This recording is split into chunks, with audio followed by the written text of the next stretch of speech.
আপনাদের কাছে আবার একটি নতুন স্কিমের খবর নিয়ে হাজির হলাম।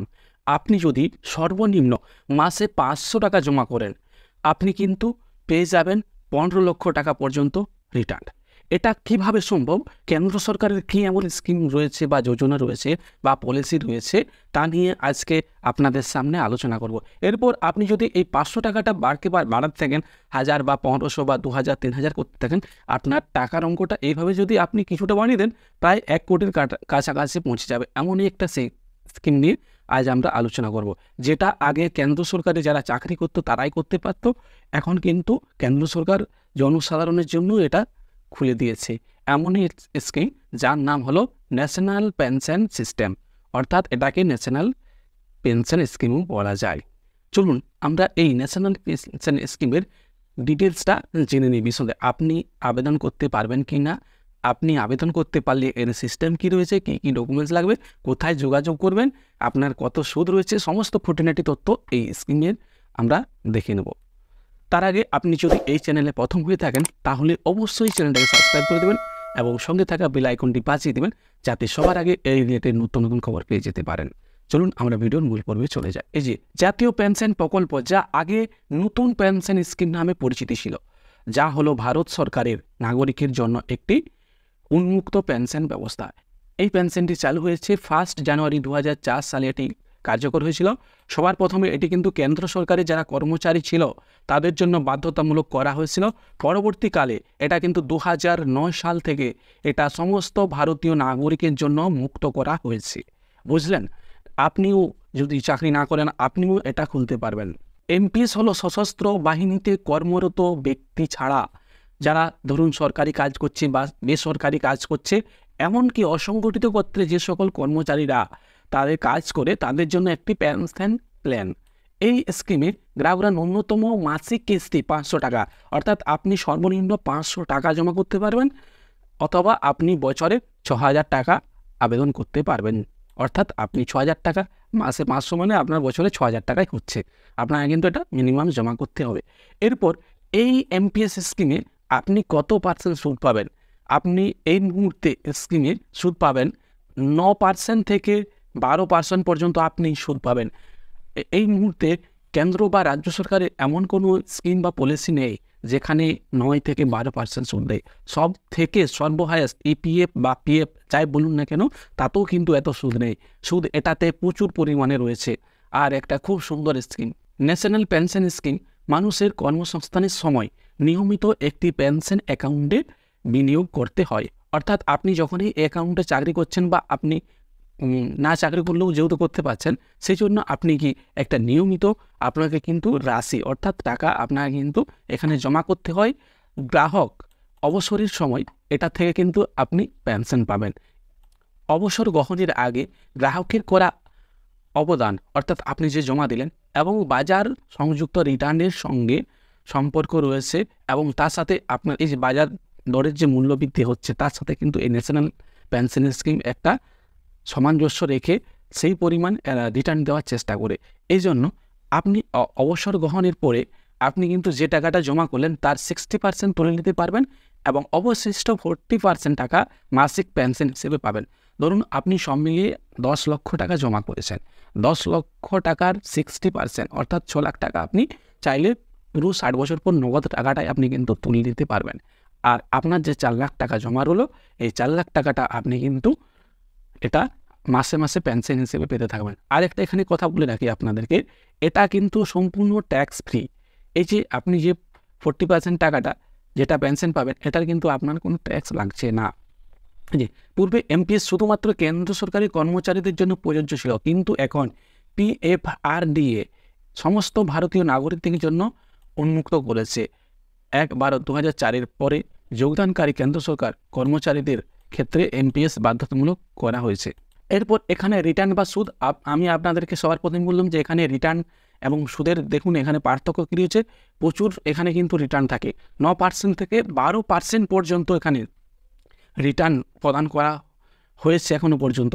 এমনকি ১২%-এরও বেশিও হতে পারে এটা। তার কারণ হচ্ছে যে এই যে এমপিএস, এরা কিন্তু আপনার টাকাটা কিছুটা শেয়ার মার্কেটে খাটায় এবং কিছুটা বন্ড কিনে। এই জন্য শেয়ার মার্কেট এমন একটা বলেছে, আপনারা হয়তো অনেকেই জানেন যে এখানে অনেকেই গরিব থেকে রাজা হয়ে যায়, রাজা থেকে কিন্তু ফকির হয়ে যায়। তাই এই শেয়ার মার্কেটে টাকা খাটায়, এই জন্য এর রিটার্নটা প্রচুর পরিমাণে থাকছে। আর যেহেতু এটি একটি কেন্দ্র সরকারি স্কিম, সেই জন্য আপনার টাকা মার যাওয়ার কোনো প্রশ্নই নেই এখানে। এই যে কর ছাড়, এখানে কিন্তু আপনাদের 3 থেকে 4টি ক্রাইটেরিয়া রয়েছে। যখন এমপিএস স্কিমে নিয়োগ করার একটি গুরুত্বপূর্ণ কারণ হলো কর ছাড়ের সুবিধা। যারা সরকারি চাকরি করছে তাদের জন্য একটি CCD1, এটা যদি আপনারা এর আওতায় আপনারা যদি আসবেন, যদি এমপিএস করেন, তাহলে কিন্তু আপনারা বেতনের বেসিক এবং ডিএ মিলিয়ে সর্বোচ্চ আপনারা কিন্তু 10% কর ছাড় পাচ্ছেন। সর্বোচ্চ আপনারা 1.5 লক্ষ টাকা পর্যন্ত কর ছাড় পাবেন। এরপর আপনারা এই যে 80 CCD1B অনুযায়ী গ্রাহকরা 50,000 টাকা আরও অতিরিক্ত কর ছাড় পাচ্ছেন। অর্থাৎ সব মিলিয়ে আপনারা 2 লক্ষ টাকা কিন্তু কর ছাড় পাচ্ছেন বছরে।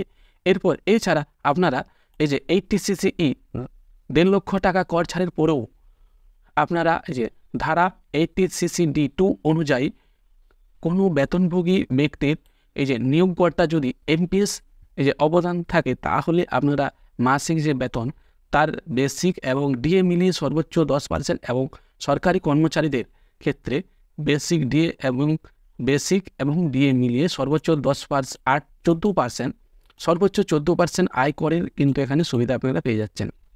এরপর স্বপ্রতিষ্ঠিত যে কোম্পানিগুলো রয়েছে তাদের ক্ষেত্রে 80 CCD1 অধীনে মোট আয়ের 20% ছাড় পাচ্ছেন। তারা আবার সরকারের থেকেও বেশি সুযোগ সুবিধাটা এই কর ছাড়ের ক্ষেত্রে পাচ্ছেন। আর 80 CCE এর অধীনে মোট আপনারা 1.5 লক্ষ টাকা পর্যন্ত কর ছাড় পাচ্ছেন। এরপর এই যে যদি পরিস্থিতি সর্বাপেক্ষে অবদানের কিছু অংশ প্রত্যাহার এবং তুলে নেওয়ার প্রযোজ্য ধারা হয়, সেক্ষেত্রে আপনারা কিন্তু 25% পরিমাণ কিন্তু আপনারা কর পাবেন। অর্থাৎ টাকাটা আপনারা যখন তুলবেন সেক্ষেত্রে 25% আপনারা কিন্তু কর ছাড় পাচ্ছেন। এটা কিন্তু একটা বিস্তর ডিফারেন্স। আপনি সেভিংস করুন বা আরডি করুন, পিএফ করুন, ইপিএফ করুন, যাই করুন না কেন, এই সুযোগ সুবিধাটা কিন্তু এখানে থাকছে না, এখানেই একমাত্র থাকছে। এরপর 60 বছর বয়স পৌঁছানোই আপনার ধারা 10 বা চাকরির মেয়াদ উত্তীর্ণের 12A হওয়ার পরে অর্জিত পেনশনের ফান্ডের 60% এককালীন উত্তরাধিকার থেকে পুরো ছাড় পাচ্ছেন। আপনারা যে 60% আপনাদেরকে বলছিলাম যে আপনি যদি 10 লাখ টাকা জমান, তার যে 60% অর্থাৎ 6 লক্ষ টাকা তুলবেন, সেটা কিন্তু আপনারা সম্পূর্ণ ট্যাক্স ফ্রি পাচ্ছেন। জাতীয় পেনশন প্রকল্পের বিবরণ এবং বৈশিষ্ট্য কী রয়েছে না, জাতীয় পেনশন প্রকল্পের অ্যাকাউন্ট খোলার পরে প্রত্যেকটি গ্রাহককে একটি স্থায়ী অবসর অ্যাকাউন্ট নম্বর আপনাদেরকে অর্থাৎ PRAN জারি করা হবে।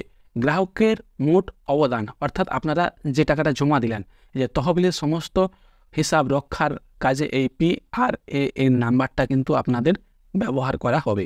এরপর এমপিএসের অধীনে গ্রাহকরা 2টি অ্যাকাউন্ট খুলতে পারবেন।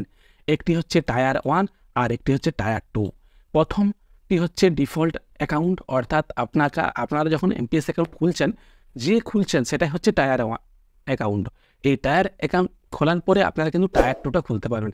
টায়ার 2 আপনি মানে যদি চান খুলতে পারেন, না হলে কিন্তু নাও খুলতে পারেন। আমরা এটা দেখিয়ে দিচ্ছি আপনাদেরকে বিশদে। এরপরে যে টায়ার 1 অ্যাকাউন্ট, এই অ্যাকাউন্টের দ্বারা 80 CC অধীনে 1.5 লক্ষ টাকা আপনারা কর ছাড় তো পাচ্ছেন, আবার অধিকত্ব আবার 50,000 টাকা। এরপর গ্রাহকরা সর্বনিম্ন 500 টাকা জমা দিয়ে এই অ্যাকাউন্টটা কিন্তু এই যে টায়ার 1-এর যে অ্যাকাউন্ট, এটা আপনারা সর্বনিম্ন 500 টাকা থেকেই আপনারা এই অ্যাকাউন্টটা খুলতে পারছেন। এটি একটি স্থায়ী অবসর অ্যাকাউন্ট এবং এক্ষেত্রে আপনার মেয়াদ পূর্তির আগে শুধুমাত্র 25% টাকা তুলতে পারবেন। অর্থাৎ আপনি যদি চান যে আপনার 60 বছর হচ্ছে না, তার আগে আপনার খুব একটা টাকার প্রয়োজন রয়েছে, সেক্ষেত্রেও আপনি কিন্তু এই টাকাটার যতটা টাকা আপনার জমা আছে তার 25% টাকা আপনি কিন্তু এখান থেকে তুলতে পারবেন। এরপর আংশিক প্রত্যাহারের আবেদন করার জন্য ন্যূনতম 10 বছর আপনাকে কিন্তু অবদান রাখতে হবে, অর্থাৎ 10 বছর আপনাকে জমা রাখতে হবে এই যে 25% টাকাটা তোলার জন্য। এছাড়াও এই যে দুবার টাকা তোলার জন্য ন্যূনতম 5 বছরের ব্যবধান হতে হবে, অর্থাৎ আপনি একবার 25% তোলার পর আবার 5 বছরের যদি গ্যাপ এরপর আপনি 25,000 টাকা আবারও তুলতে পারবেন। এরপর আপনাদেরকে এই যে টায়ার 2 যেটা বলছিলাম, টায়ার 1 অ্যাকাউন্ট থাকলে কিন্তু আপনি টায়ার 2 খুলতে পারবেন। এই টায়ার 2 খুলতে হবে এমন কোনো বাধ্যতামূলকও কিন্তু নেই। এই যে এটা একটি দেখুন, এই যে স্বেচ্ছায় অবসরণ এবং সাথে সঞ্চয় অ্যাকাউন্টও বটে। তবে গ্রাহকরা টায়ার 1 অ্যাকাউন্ট থাকলে তবেই কিন্তু টায়ার টু অ্যাকাউন্টটা খুলতে পারবেন। গ্রাহকরা সর্বনিম্ন এটাতে কিন্তু 250 টাকা দিয়ে আপনি কিন্তু অ্যাকাউন্টটা খুলতে পারবেন এবং তাদের সুবিধা অনুযায়ী যে কোনো সময় এই অ্যাকাউন্টে বিনিয়োগ বা উত্তোলন করতে পারবেন। এটাতে কিন্তু সেরকম কোনো বাধ্যবাধকতা নেই। আপনি জমা দিলেন 1 মাস পরেও আপনি কিন্তু তুলতে পারবেন, এটাতে কোনো বাধ্যবাধকতা নেই। এরপর আমরা দেখে নিই টায়ার 1 আর টায়ার 2 এর মধ্যে পার্থক্য কী, আপনি টায়ার 2 খুললে কী ফ্যাসিলিটি পাবেন। এরপর এটা হচ্ছে ডিফল্ট, এটা কিন্তু আপনাকে আগে টায়ার 1 খুলতে হবে আর টায়ার 2টা হচ্ছে ঐচ্ছিক, অর্থাৎ আপনি চাইলে খুলতে পারেন, নাও খুলতে পারেন। এরপর যোগ্যতা কী রয়েছে, আপনার বয়স কত হতে হবে টায়ার 1 অ্যাকাউন্ট খোলার জন্য? 18 থেকে, আপনি কিন্তু এখানে 70 দেওয়া আছে, আপনি কিন্তু 18 থেকে 65 বছর বয়সের মধ্যে কিন্তু এই টায়ার 1 অ্যাকাউন্ট অর্থাৎ এনপিএসটা করতে পারবেন। আর এটা কোনো বয়স নেই, এটা করা মানে আপনি কিন্তু এই অ্যাকাউন্টটা খুলতে পারবেন। এরপর এই যে সম্পূর্ণরূপে এটি পেনশন প্ল্যান। এরপর এটা কিন্তু সঞ্চয় এবং বিনিয়োগের প্ল্যান, অর্থাৎ এই টায়ার 2টা বেসিক্যালি এরা শেয়ার মার্কেটের উপর টাকা বেশ করে খাটায়। এরপর বিধি অনুযায়ী আপনি কিন্তু 25% উত্তোলন করতে পারবে। আর এটাতে কি রয়েছে, ইচ্ছা মতো আপনি কিন্তু উত্তোলন করতে পারবে। বার্ষিক 2 লক্ষ টাকা পর্যন্ত আপনি কিন্তু এখানে কর ছাড় পাবেন। আর এটাতে আপনি 1.5 লক্ষ টাকা পর্যন্ত সরকারি কর্মচারীদের ক্ষেত্রে ছাড় পাবেন। এনপিএস অ্যাকাউন্ট খোলার জন্য 500 টাকা আপনার কিন্তু মাসে দিতেই হবে। খোলার সময় আপনাকে 1000 টাকা এটা কিন্তু দিতে হবে। এরপর বার্ষিক ন্যূনতম অবদান 1000 টাকা, এটাতে কোনো ন্যূনতম কোনো ব্যালেন্সের প্রয়োজন নেই। আর এটা আপনাকে মাসে মাসে 500 টাকা জমা করতে হবে। এটা আপনি কিন্তু সর্বনিম্ন 250 টাকাও জমা করতে পারবেন। সর্বাধিক এনপিএস অবদান, অর্থাৎ এর কোনো সীমা নেই, এরও কোনো সীমা নেই। আপনি সর্বাধিক কত টাকা যে জমা করবেন তার কোনো লিমিট নেই, আপনি করতে পারবেন ইচ্ছে মতো। এমপিএস সম্পদের শ্রেণী রয়েছে, অর্থাৎ এই টাকাটা কোন কোন খাতে খাটানো হচ্ছে। অর্থাৎ সবার প্রথমে দেখুন অ্যাসেট ক্লাস ই, ইকুইটি বা স্টকগুলিতে বিনিয়োগ করা হয়। আপনাদেরকে প্রথমে বললাম এটা প্রথম শেয়ার মার্কেটে বিনিয়োগ করে, এরপর কর্পোরেটের কিছু বন্ডে বিনিয়োগ করে টাকাটা। এরপর এই যে ক্লাস জি, কেন্দ্র ও রাজ্য সরকারের বন্ডে কিছু বিনিয়োগ করে। আর কি রয়েছে দেখুন, এই যে ক্লাস এ, এই যে রিয়েল এস্টেটের যে এই যে আর ইআইটিএস এগুলো রয়েছে, বা যে আইএনভিআইটিএস এগুলো রয়েছে, এগুলোতে এই টাকা বিনিয়োগ করে এমপি। এই যে এখানে দেখুন আপনাকে যেটা বলছিলাম, এই যে অ্যাক্টিভ চয়েস, অর্থাৎ অ্যাক্টিভ চয়েস মানে হচ্ছে আপনি নিজের থেকে চয়েস করতে পারবেন কোন ফান্ডে টাকা খাটাতে চান। আর অটো চয়েস, অর্থাৎ এখানে আপনি জানেন না, অটো চয়েস এখানে আপনি জানেন না কিভাবে টাকা কাটাবেন, সেক্ষেত্রে আপনার এই যে এমপিএস যে ফান্ড ম্যানেজার রয়েছে তিনি এই টাকাটা কিন্তু আপনার খাটাবে।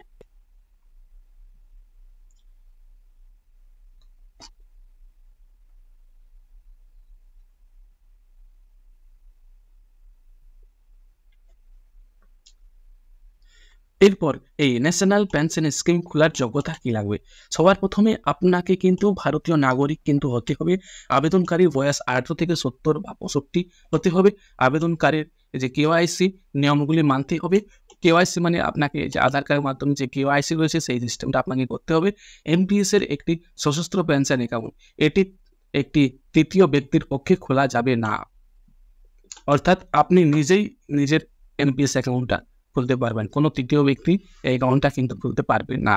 এই যে ভারতের বিদেশি নাগরিক এবং ভারতীয় বংশোদ্ভূত ব্যক্তি বা হিন্দু অবিভক্ত পরিবার এমপিএস এর সদস্যতা পাওয়ার যোগ্য নয়।